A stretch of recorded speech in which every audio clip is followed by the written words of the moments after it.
This is a rematch 40 years in the making. The last time we put these three ponies up against each other, Neil Armstrong was planting the American flag on the moon, while back home other Americans were burning their draft cards. And the V8-powered Mustangs, Challengers, and Camaros were burning rubber. The times may be a-changin', but muscle cars aren't the province of those who worry about the future beyond the next quarter mile. Dodge Challenger RT. Quad headlights blazing from the slot, a single bar of wall-to-wall taillights, hood vents, chrome wheels with the glint of Kragers, black stripes that end in the 6-inch high RT letters on the hips.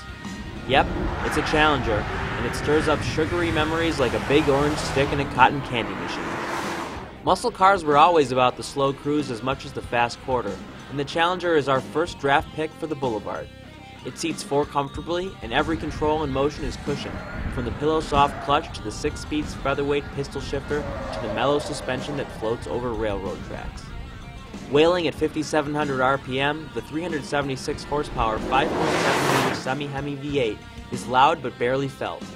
Only the heavy, vague steering is a burden, and we wish the brake pedal wasn't quite so swampy. Want to know what the glory years were really like?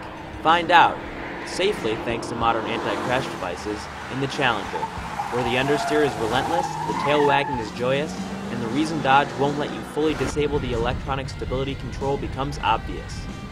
One test driver called it the perfect muscle car, if you live in Kansas. The styling exuberance outside isn't echoed within, where coal-black plastic is indifferently shaped into something only vaguely sporty. At least it's functional, with large gauges reading the vitals and a touchscreen nav console for guidance. At 5.1 seconds to 60, the Challenger is the slowest here, although its additional power enables it to match the 560-pound lighter Mustang in the quarter mile and outrun it at higher speeds. The Challenger has enough retro reverb to satisfy die-hard fans, and it floats in for third place. Chevrolet Camaro SS. Love or hate the styling, credit GM for striking out in new directions instead of shamelessly pandering to retro like the other two cars. The chop top is pure outlaw, but the Camaro needs more glass.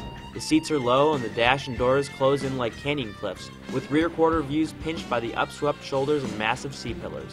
Smaller side mirrors complete the vision jamming. Because you see so much of the interior, we're thankful that GM designers committed their best ideas to it with wing-shaped gauge pods, a deep dish steering wheel, and the unusual waistband of black fabric. Frankly, we expected the 60-mile-per-hour mark to arrive sooner than 4.8 seconds. That's only a tenth better than the Mustang, which has 111 fewer horsepower and is 300 pounds lighter. Still, the Camaro was quicker through the quarter mile, and our low-miles test car may still have been tight. Even if true, the 426 horsepower 6.2-liter LS3 V8 socks it to you in the low and mid-range revs much harder than the peaky Dodge and Ford. The LS3 also makes a muffled, less enthralling grumble than the Mustang.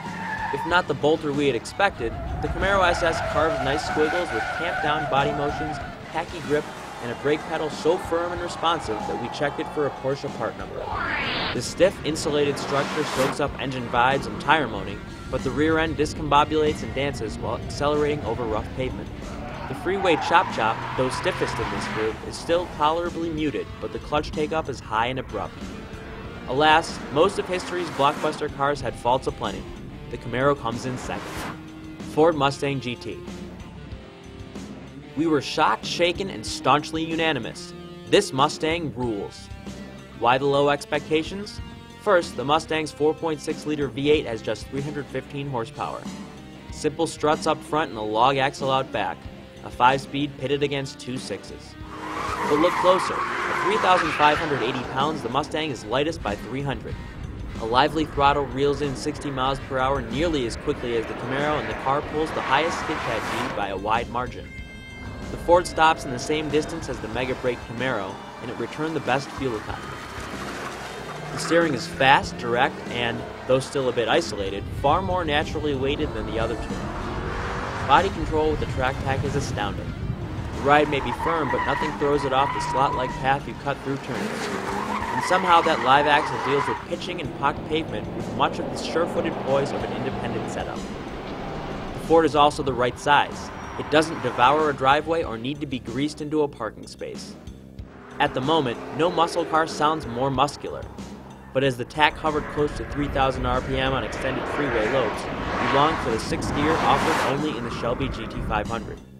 The cabin trim is now less gulag-like, with stitched inserts on the doors and classy panels of low-luster foam metal across the dash. So why did the Mustang win? Perhaps it's because the Mustang stayed in production while the others took long sabbaticals. Ford used the intervening years well. Each Mustang improved over its predecessor, and this one is the most beguiling yet. For the complete story, go to carandriver.com.